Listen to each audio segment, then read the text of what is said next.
What is up, good people? We are back for another episode. This is actually going to be our last episode before the end of the year.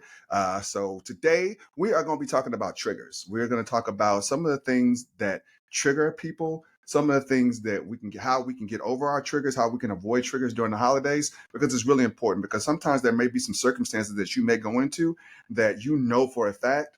Like for instance, if you're sober and you're going to holiday parties, that could be a trigger for you. So it may be important for you to avoid such thing as holiday parties where you know people are going to be drinking, maybe doing some drugs. Maybe it'd be a good idea for you to avoid certain situations like that. So that could be a trigger for you. How about you, Taylor? Have you thought about any triggers that may trigger you? Yes. So I think one is probably just how much black trauma that we've seen in the news and movies, shows, really anything. That kind of triggers me because I understand that black history is like pretty traumatic, but it's also like, dang, I don't want to see watch a movie about black people or, hear something about black people. So yeah, that would probably be one. And then another one I just thought about, Pops, is when I was in college. I kind of had this mindset where I don't want to be around drugs and a lot of alcohol because I know that addiction runs in our family. So when, for example, when some of my quote unquote friends would be doing some illegal drugs around me, I'd be like, I don't even want to be a part of that because I don't want to be ever be tempted or feel like, I never had any urges anyways, but still, I just wanted to create some boundaries because I felt like I was going to be triggered by that if for any reason I was around it. So yeah, what about you, Pappy? Okay. Yeah, I mean, for me, it's authority. Like when I was a kid, like I've seen a lot of people abuse authority. And so the police used to really trigger me, like really bad. I know that, there was a lot of times that, it's oversaturated in the media, but when I was coming up, like the first one that I ever saw was Rodney King get beat. And ever since then, I just was triggered. Like whenever I would see the police, I'd be really nervous and scared, palms sweaty and everything. So the best thing that I could do at that particular time is just make sure that I do everything that I'm supposed to do. Hands on the steering wheel. Yes, sir. No, sir. Just being on my best behavior that I possibly could be, because the police automatically were a trigger for me. And they were a trigger so much that when I was in college, like I was just a wild boy. Like I remember like getting pulled over one time and ended up getting arrested because I like went off on the cop. Like he was talking to me crazy. And I was just like, no, you're not gonna talk to me like that. And I was very combative. He ended up letting me go. I think that he was just trying to pull like some, you know, I don't know what it's called, rank, like showing me like who's boss. But I don't know. It's just the way that he was speaking to me. That he was speaking down to me, and that was a real trigger for me, and it made me respond back to him. I didn't end up going to jail, but I did get handcuffs put on me. But yeah, that was scary for me. When all that stuff was going on during the pandemic. When George Floyd and Breonna Taylor's and all that kind of stuff, those were triggers. And so what I had to do is I had to remove myself from it. When people would be like, "Hey, did you see this?" I'd be like, "Nah, I didn't see it." Like I need to separate myself, not be around that, not look at that, because I'd be having nightmares about it. I have sweaty palms, having nightmares, scared the stew out of me. So my way of avoiding those type of things is just not to feed it into my system. Stay off of social media, because some of the things that are on social media could trigger you. And again, that was my way of trying to take back my control and saying like, "Hey, I can't put this in my system right now. It's not good for me." Make sense? Yeah. And I think it was kind of just to piggyback off what you said during 2020. It was kind of hard for me to kind of just shut it off because we were doing so much activism. It felt like that we had to, or Mm. like me and my team had to be up on it and see what was happening and be in tune with everything. So that was kind of hard just to separate ourselves from it because it was so traumatic, but it's also like I need a break, but we also need to let people know what's happening. But I'm also getting scarred, but I'm also like trying to help the community. So, that was hard. But yeah, I definitely get what you're saying. What got you through that? Honestly, God.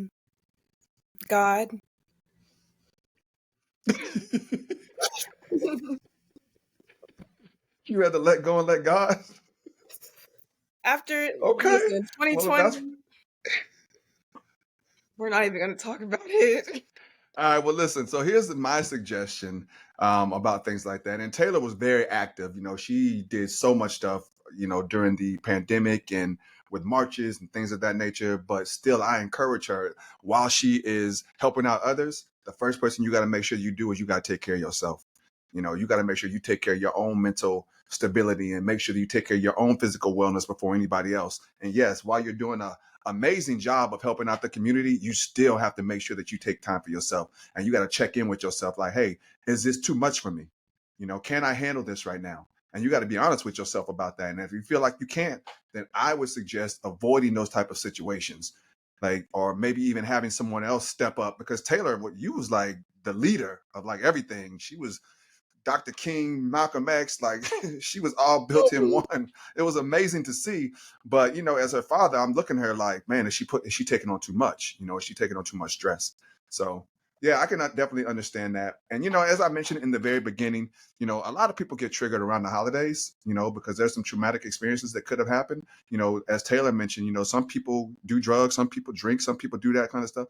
Other people don't do that. So if you know that that is one of your triggers, that you don't want to be around alcohol because people can start getting a little belligerent and whatnot, stay away.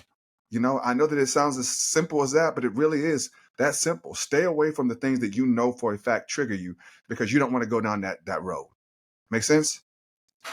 Yes, it does. Anything else, T? Any other suggestions for the people? I mean, that's all I really have right now. I would say just with all of this is just make sure that you know your boundaries and keep your boundaries strong.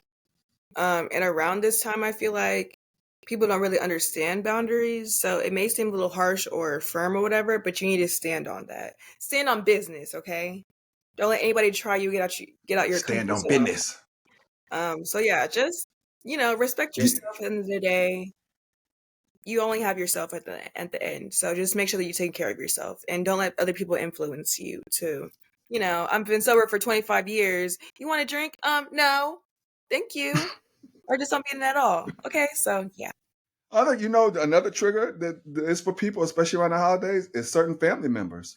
It's like being around certain people, negative energy, like all that kind of stuff. It's all real. So again, if you notice that kind of stuff, the best thing that you can do is avoid those situations by any means necessary. And if you feel like you're in that situation and you notice that, okay, this is stirring something up in me and I don't know why, it's okay to exit. It's okay to say, hey, you know what? I can't do this right now because this is not good for my mental health.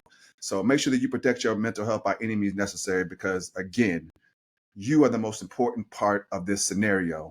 If you're not taking care of yourself, you can't take care of other people. So make sure that you are taking care of yourself in those ways, because it's important. You are the most important part of the whole scenario. If it ain't you, then it ain't moving. It ain't working. All right. So anyway, unless my baby girl got something else, we're gonna end that with y'all today. I know that it was a short one, but it was hopefully you got some great excuse me. Hopefully you got some great advice and great thoughts and things of that nature, and knowing that you are not alone as far as being triggered. I still get triggered sometimes. Taylor definitely still gets triggered sometimes. So you're not alone, but it's just the way that you deal with it and how you handle those situations. Okay. So we're going to tune out, man. That is it for the end of the year for us. We love y'all. We appreciate y'all. The podcast is going successful. Coaching, life coach, ATL.com. Book you a session if you're ready to invest in yourself. I'm a confidence and accountability coach. I got you. But in the meantime, in between time, be good to yourself. We'll be back again, like I said, at the end of the year. I'm sorry, at the beginning of the year, probably the second week of the beginning of the year, we'll be back.